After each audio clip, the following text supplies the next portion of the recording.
The book of Isaiah offers a miniature Bible. It has 66 chapters. There are 66 books in the Bible. Isaiah is divided into two divisions. The first division speaks of law, the second of grace. The first division has 39 chapters in it. There are 39 books in the Old Testament. The second division has 27 chapters. Well, there are 27 books in the New Testament. Gary Stearman is here to discuss with me Isaiah Miniature Bible. And by the way, J.R., what we're talking about is the structure of Isaiah, just as we've talked about the structure of the entire Bible, corresponding to the Hebrew alphabet, each letter having a meaning, and the alphabet taken as a whole represents an outline, shall we say, of various topics. And on our last broadcast, we had just talked about chapter 17 of Isaiah, which corresponded to the letter Lamed. And that, of course, corresponds with the book of Esther in the Old Testament. And what it really is talking about is the wife of Jehovah finding herself in trouble, just as Esther did in the court of Ahasuerus, and then coming to the rescue of her people. Well, J.R., in Isaiah 17, we found the people being rescued from their arch enemy, Damascus. Yes. In chapter 18 of Isaiah, we have what I feel is the chapter that deals with the Mem and corresponds with the book of Job. The book of Job. What a strange book Job is, because here Satan comes before the throne of God and says, you know, that Job, your servant Job, if you really let me test him, he will blaspheme your name. And God said, I'll let you test him. And Job then goes through this series of horrible tests, losing his family, losing everything, having a horrible skin disease. And J.R., it's fascinating that the skin is mentioned in this section of Isaiah, chapter 18, corresponding to Mem. It's interesting. You know, the Mem has to do with water. And we have here, and by the way, with waters comes floods, just overwhelming trouble. That's what Job suffered, you see, the overwhelming floods of trouble. Here, for example, it mentions it sendeth ambassadors by the sea, and so we see its relationship to Mem. But also in this Job, Job suffered just as the black Jews of Ethiopia have suffered. I think that's what this chapter is referring to, the black Jews of Ethiopia. I think you're absolutely correct. In the second verse of Isaiah 18, it says, Go ye swift messengers to a nation scattered and peeled, to a people terrible from their beginning hitherto, a nation meted out and trodden down, whose land the rivers have spoiled. There we have the two qualities of this letter, the rivers, which is water, and the testing, or the revelation of testing, shall we say, the same revelation of testing we have in Job. You picture Job sitting in the ashes, you know, and just having a horrible affliction. And this is the picture we have of this nation scattered and peeled. Yes. And you know, this is, you spoke of revealed there, the revelation. There's something, I think, here in the 18th chapter of Isaiah that's going to be revealed, don't you think? Well, you've been saying it for years. Why don't you read that verse, because that's interesting. Verse 7, In that time shall the present be brought unto the Lord, to the place of the name of the Lord of hosts, the Mount Zion.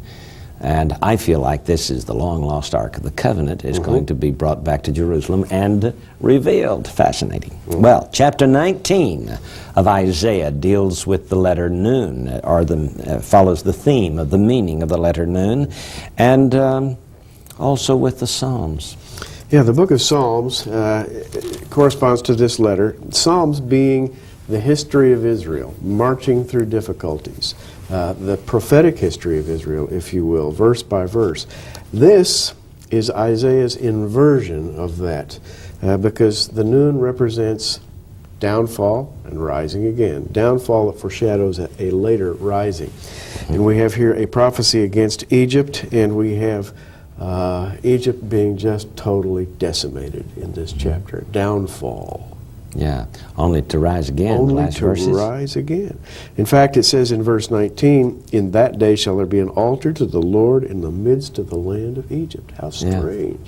Rising again. Yeah, and you know, mentioning also the Psalms. The Psalms tell the story of the rising again of Israel. Well, we have here in Isaiah chapter 19, the people of Judah. Verse 17 says, the land of Judah shall be a terror unto Egypt. So that's a rising again, isn't Yes, it, it is. It for really is. Israel. Now we come to chapter 20 of Isaiah and its corresponding letter, Samech. It also deals with the theme found in the book of Proverbs. Samech, a very interesting letter it's a circle, basically. It's formed as a circle, and it represents the encircling power of God, like a wall of protection around a believer. It also represents the tabernacle and the temple for the same reasons, and it represents signs that one keeps for memory. That is to say, the Hebrew word simanim begins with the letter Samech, and it's the word for signs. These signs help people on earth to remember what God has done, to never let those things drop from their mind. Yeah, and there is a sign used here in this chapter, isn't there? The very word. Verse 3 says, and the Lord said, like as my servant Isaiah hath walked naked and barefoot 3 years for a sign and a wonder upon Egypt and upon Ethiopia. Fascinating. Chapter 21 of Isaiah deals with the letter Ayin, which represents the eye, and Ecclesiastes. Ecclesiastes, of course, being a book written from the point of view of the man on earth under the sun. And he says, all is vanity. I've looked it all over and I've decided there's nothing worth saving. It's a tired man on earth, Solomon's last word, having tried everything. And this is called, the corresponding book in Isaiah, chapter 21, is called a grievous vision, verse 2. And this vision It deals with the eye, doesn't it? deals with the eye. How Sure about does. And by the way, we have here the parable or the story of the watchman. We have the watchman, go set a watchman, let him declare what he seeth. And he sees a chariot, he sees a lion, he sees a lot of different things coming across the plain. But the idea is that we have a play here on the idea of a watchman. This is the eye of man. Yeah. And that's played off against the eye of God. Verses 11 and 12 really point up that, don't they? The burden of Duma, or Edom, he calleth me out of Seir, watchman, what of the night? Watchman, what of the night? The watchman said, the morning cometh. That's the eye. The eye. That's fascinating. Chapter 22 of Isaiah deals with the meaning of the letter Peh, which is the mouth, also with the Song of Solomon. The Song of Solomon, dealing with those things spoken of the Lord to his beloved. And, Isaiah has the grievous task of delivering a message to Jerusalem in apostasy. And this is called the burden of the valley of vision. We often find the eye and the mouth slightly interchanged. In verse 4 it says, therefore said I, look away from me, I will weep bitterly, labor not to comfort me, because of the spoiling of the daughter of my people.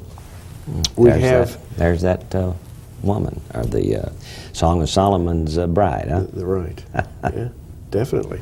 And the wife of Jehovah in difficulty. And it's fascinating, too, in verse 22 of this chapter, the key of the house of David will I lay upon his shoulder, so that he shall open and none shall shut, he shall shut and none shall open. This is Peh is called the closed mouth. There's a time for speaking, there's a time for listening. When it comes to declarations, there's a time when you should keep your mouth closed, there's a time when the mouth should be open, and that's the message of this letter. This is a statement, a divine proclamation against Jerusalem. Isaiah chapter 23 is a very special chapter because this deals with Isaiah himself. It is corresponding to the 18th letter of the alphabet, Tzadi, which means the righteous, and Isaiah is that book.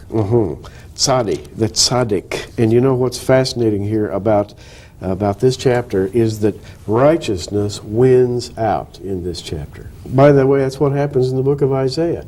There are judgments delivered against Israel, against Judah, against the nations. But in the end of Isaiah, we have the things of the Lord being declared. Well, that's exactly what we have here in chapter 23, including, by the way, we have the daughter of Tarshish mentioned in verse 10. We have in verse 14, howl, ye ships of Tarshish, for your strength is laid waste.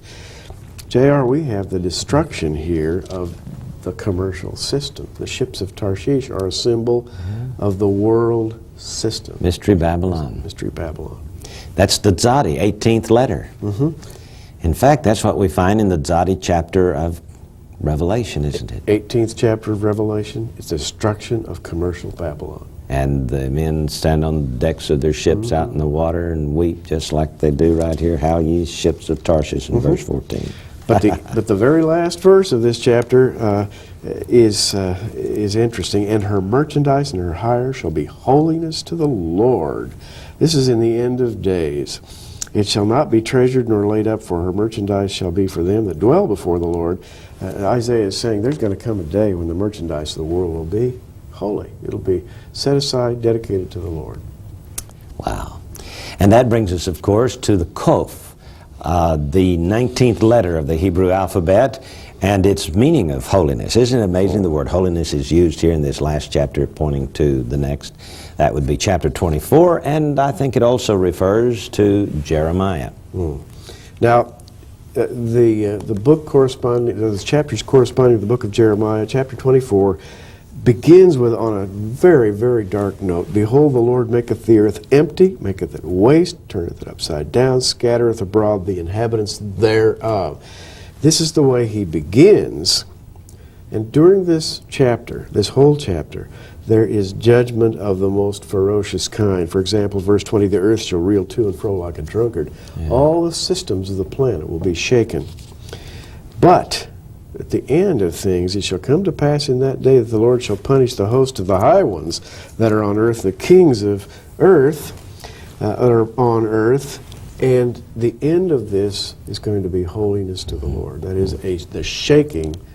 Yeah. It's like you would take a box and shake it up, and the good comes to the top. Yeah, no wonder Jeremiah was called the weeping prophet. Oh, boy. And that takes us to the next chapter also. Chapter 25 is also Kof, because that deals with Lamentations. And in the ancient past, Lamentations was a part of Jeremiah. So these two chapters are actually together in their meaning of the letter Kof. Indeed. Now we come to the 26th chapter of Isaiah, which corresponds, I think, to the prophecy of Ezekiel. And it deals with the letter Resh, which stands for wicked. Yeah, the Hebrew word for wicked is rasha. That is the absolute, idea of somebody who is utterly depraved. Verse 10 of this chapter says, let favor be showed to the wicked, yet will he not learn righteousness. In the land of uprightness will he deal unjustly, and will not behold the majesty of the Lord. In other words, the wicked here are beyond redemption. This is why they're being judged. Wickedness the wicked here, as in verse 14, are being pictured as unredeemable. Verse 14 says, they are dead, they shall not live. They are deceased, they shall not rise. Therefore hast thou visited and destroyed them to make, and made all their memory to perish. In other words, the wicked are going to catch theirs. There's no possibility of redemption. But J.R., in verse 20, it says, come, my people, enter thou into thy chambers, and shut thy doors about me. Hide thyself, as it were, for a little moment, till the indignation be overpast. Here's a promise to the righteous. Yeah. Sound like a rapture, too, It certainly does, doesn't it? Now, Gary, these three letters, the Resh, the Kof, and the Tzadi, the wicked, on one side, the Tzadi, the righteous on the other side, and Kof in the middle, speaks of the second coming of Christ as well, doesn't it? Yeah, the letter Kof, holiness to the Lord. And growth cycles, that is the end of the cycle. This is the second coming of Christ. The second coming of Christ. Well, listen to chapter 25, if I can just digress just a few verses.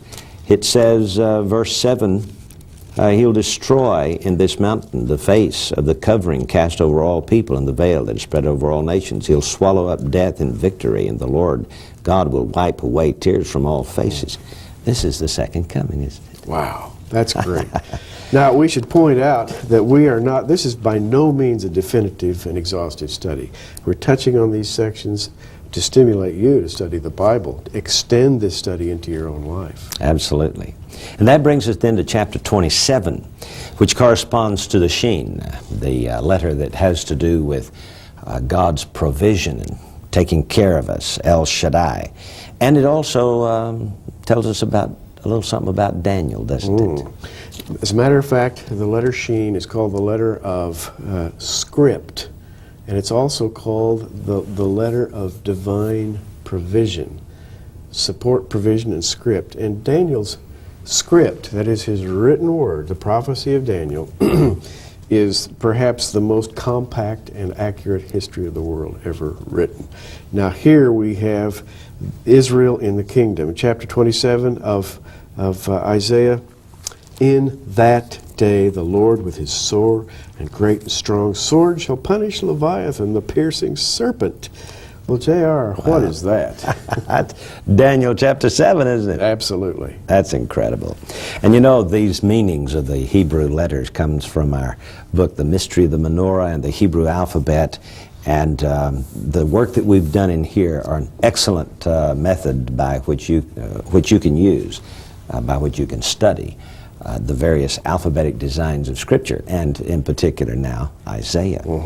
Well, that brings us then to the final letter, Tav, and the next 12 chapters of Isaiah, 28 through 39, and this deals with the 12 minor prophets. What's so fascinating to me, Gary, is that most of these chapters begin with woe to the crown of, or woe to Ariel, or woe to the rebellious children, and so on.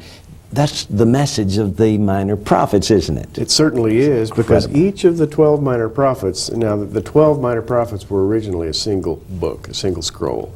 And so they are the letter Tav, and each one of them pronounces a judgment followed by a restitution, or restoration. Hosea speaks of the restoration of Israel, Israel being the harlot who has gone astray, just like Hosea's wife Gomer. And he is faithful to her in spite of the fact that she doesn't deserve it. And in the end, she comes back and she is restored. And you know what's happens here in this in Hosea is that they have Jezreel to sow and to harvest. And in this 28th chapter of Isaiah, verse 24 says, "Doth the plowman plow all day to sow? Doth he open and break the clods of his ground?" So that fits with the message of Hosea, doesn't it? It really, really does. You know, it's interesting to me that these 28 chapters, from chapter 28 through 39, these 12 chapters of Isaiah, actually cover the same theme. They are a package together. So Isaiah so perfectly fits the Old Testament. And that brings us then to chapter 29, also speaking of Tav, but this one deals with the prophecies in Joel. Now Joel is the prophet of the day of the Lord. He says, and I'm just reading one section here for verse 11, "For that day of the Lord is great and very terrible, and who can abide it?" This day of the Lord, of course, is the invasion of Judah. Yeah, and chapter 29 opens with the same theme. "Woe to Ariel, the city where David dwelt. Add ye year to year, let them kill sacrifice yet. I will distress Ariel, and there shall be heaviness and sorrow." And so we can see the same theme as given in Joel.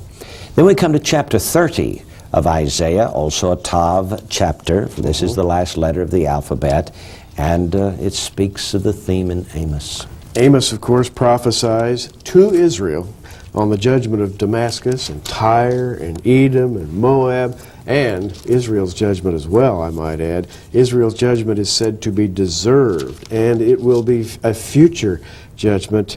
And Amos, I should say, says, "Woe unto you that desire the day of the Lord. To what end is it for you? The day of the Lord's darkness and not light." Oh, Gary, that little woe right there so succinctly describes this chapter. It starts out with, "Woe to the rebellious children." Wow. How about that? Chapter 31 deals with Obadiah. And Obadiah has a prophecy against Edom. But J.R., Edom is not just one little country. In the latter days, Edom is fallen man. Yeah. Edom becomes sinful man. Becomes Adam, doesn't it? Right. And chapter 32 deals with the book of Jonah. And Jonah, of course, is a godly man who was sent to ungodly people, the Ninevites, to preach. And he didn't want to preach to them. They were too wicked. They were kind of churl, weren't they? They were churlish. And that's what chapter 32, verses 4 and 5 says. "The heart also of the rash shall understand knowledge, and the tongue of the stammerers shall speak plain, and the vile person shall be no more called liberal, nor the churl said to be Bountiful. Well, we come to chapter 33 in Micah. Micah, of course, is a judgment on Samaria, judgment on Judah, the judgment on the prophets and the princes, and prophesying birth of the Messiah concerning Bethlehem Ephratah, and coming out of Judah. Yeah. Well, chapter 34 deals with Nahum. Nahum, of course, is a prophecy against Nineveh. This would be that churlish, ungodly individual. Yeah. And Habakkuk is the book, I think, dealt with in chapter 35 of Isaiah. Habakkuk, of course, is the man who deals with the subject of Babylon, J.R., because he says, why are you bringing Babylon against Israel to destroy her? Because we're more righteous than Babylon. He wrestles with God and asks that question. He's the wrestler. Verse 3 says, strengthen ye the weak hands. Yes, indeed. Chapter 36 deals with Zephaniah. And Zephaniah is the hidden prophet. He hides. God hides certain things, dealing particularly with Ethiopia. And this is the chapter of Hezekiah. In fact, for the next 3 chapters, 36, 37, and 38, we have the story of Hezekiah, Sennacherib, and then Hezekiah's sickness where he gets well. Chapter 37 deals with Haggai.